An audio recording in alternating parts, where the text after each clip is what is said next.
Salut à tous, c'est Pang de la chaîne, bienvenue sur cette vidéo qui aujourd'hui va parler d'une des difficultés qui peut-être pour moi est une des plus importantes qu'on retrouve dans le milieu de l'hypnose par rapport à la transe.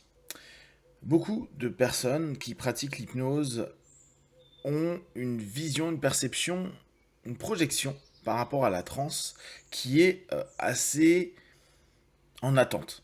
Quand je dis en attente, c'est-à-dire que il y a une espèce d'excès dans cette attente.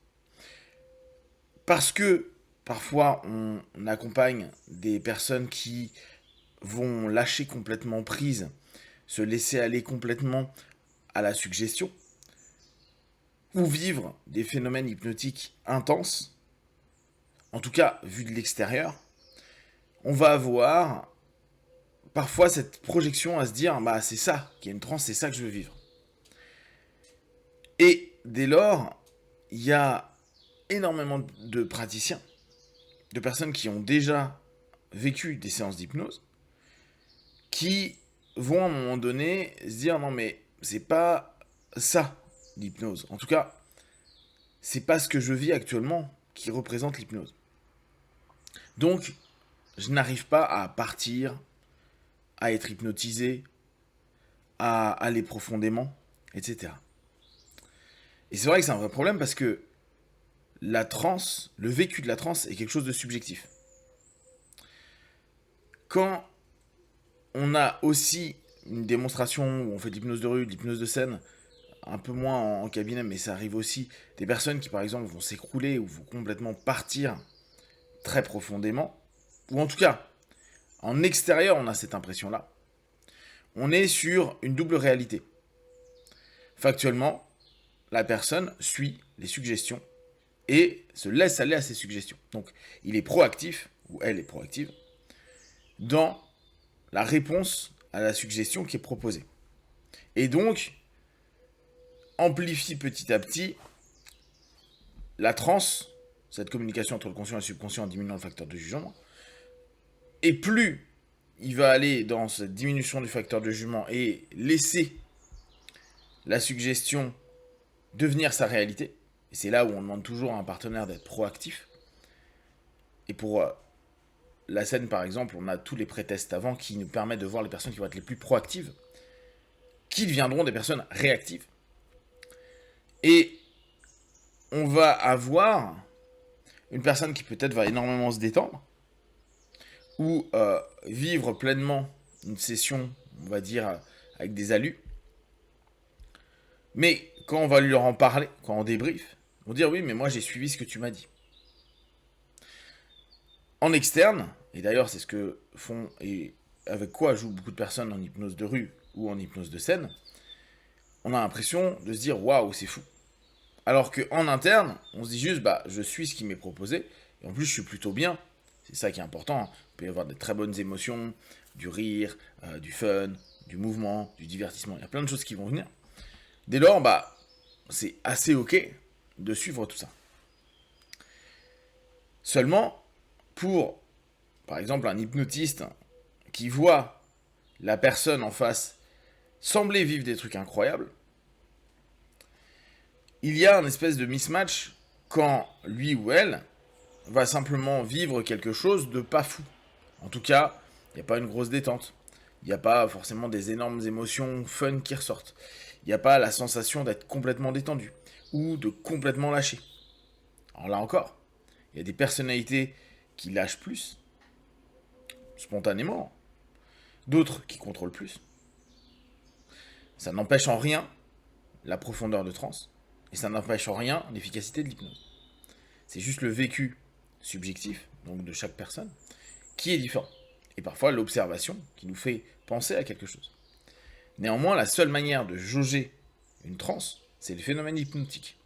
Tout le reste est subjectif. Donc quand quelqu'un va dire j'ai pas l'impression d'être vraiment en transe, l'impression d'une personne, pour nous hypnotistes, on s'en fout. Parce que il y a les phénomènes hypnotiques. L'échelle de Harons, pour les personnes qui bossent avec, 1, catalepsie mineure, 2, catalepsie majeure, 3, blocage ou amnésie ou difficulté à accéder à l'information, 3, 4, analgésie, 5 hallucinations positives, 6 hallucinations négatives. À partir du moment où on obtient la résultante qui nous intéresse, et je reviens souvent sur le sujet, mais le plus important pour l'hypnose, sachant que c'est son process de base, c'est l'analgésie.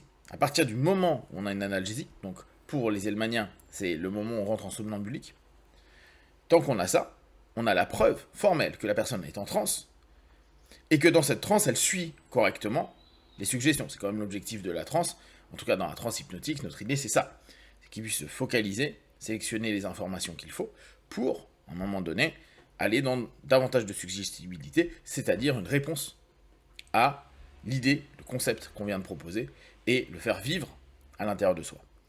Créer la réalité à l'intérieur de soi. Dès lors, quand une personne vit une analgésie ou une hallucination, la classique qui est proposée à la NJH, qui était décris-moi à cet instant précis comment est l'horloge qui est en face de toi, et que la personne, elle est fixée dessus, et qu'elle nous explique, elle nous montre, elle nous prouve des détails dessus. Bien sûr, c'est de l'imaginaire, mais là encore, c'est de l'imaginaire projeté, c'est un ensemble de travaux qui font que la personne a un phénomène dit hallucinatoire qui va nous permettre de valider. Là encore, on peut discuter, il y a les hallucinations qui sont complètes, les personnes sont complètement dissociées et ne voient que l'hallucination, et les personnes qui vont vivre, ce qui est 90% des gens, des hallucinations où ils vont clairement pouvoir nous expliquer, nous montrer comment les choses se passent, ou les sensations dans les mains. Là, je vous montre en visuel, mais on peut avoir des sensations où il y a des fourmis dans les bras, dans les jambes, etc. Et factuellement, c'est ressenti. Kinesthésiquement, c'est créé à un moment donné, c'est une hallucination. Dès lors, on va avoir cette difficulté constante à permettre à notre partenaire, à la personne qui va vivre la session, de pouvoir se valider qu'il est en transe, et qu'il est en transe dans une belle profondeur, c'est-à-dire un niveau somnambulique. Parce que, dans ce qu'il attend de vivre, c'est souvent un décrochage. Et le décrochage, souvent, c'est se dire, mon conscient n'est plus. Et ce que je disais hier en séminaire, le conscient est toujours présent. Même dans une orientation ericksonienne, la plupart du temps, l'idée était d'amoindrir la résistance du conscient au travers d'un jeu sémantique.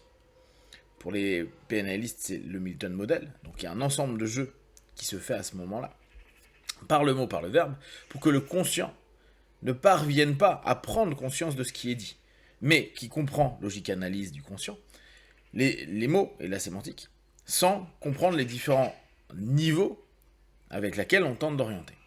Néanmoins, il y a toujours le conscient. Alors, certains veulent chercher à ce qu'il n'y ait plus de conscient, ou très peu, mais il y en a tout le temps du conscient. Même quand on est en SDL, en ultra-depth ou ultra, il y a notre conscient, qui nous permet d'analyser, de voir, etc. Parfois, on n'arrive pas à l'exprimer, mais il est quand même présent. Et, d'une façon générale, quand il n'y a plus communication entre le conscient et le subconscient pour avoir une sélection, focalisation et suggestibilité de l'opérateur ou de l'auto-opérateur que l'on peut être, on n'est plus dans de l'hypnose. On est dans une transe, mais plus une transe hypnotique, étant donné que le but de l'hypnose est d'arriver à cette suggestibilité, et donc à des réponses à ces suggestions qu'on va valider avec des phénomènes hypnotiques, ou qu'on va valider avec le fait que la personne se sente mieux par rapport à sa problématique. Revenir et tenter régulièrement de montrer à chaque personne qui sont en transe, mais que cette transe n'est pas la projection, parfois excessive, qu'ils pensent que c'est, simplement parce que, pas simplement, mais parce qu'ils ont observé ça chez d'autres personnes, et leur montrer qu'ils ont quand même les mêmes phénomènes, quelque chose qui prend du temps, parce que c'est une éducation avec ce type de personnes-là, et ça peut vraiment leur permettre de s'apaiser une fois qu'ils comprennent qu'ils vivent quand même un ensemble, et l'ensemble des phénomènes hypnotiques, aussi bien que la personne qui va complètement se dissocier ou complètement s'écrouler à un moment donné dans sa transe. Si vous avez des questions et des remarques, partagez sur Facebook, YouTube, j'y répondrai le plus rapidement possible. Et comme d'habitude, de tout ce que je propose, ne prenez que ce qui est bon et juste pour vous. Testez, analysez et concluez. Be one. Ciao.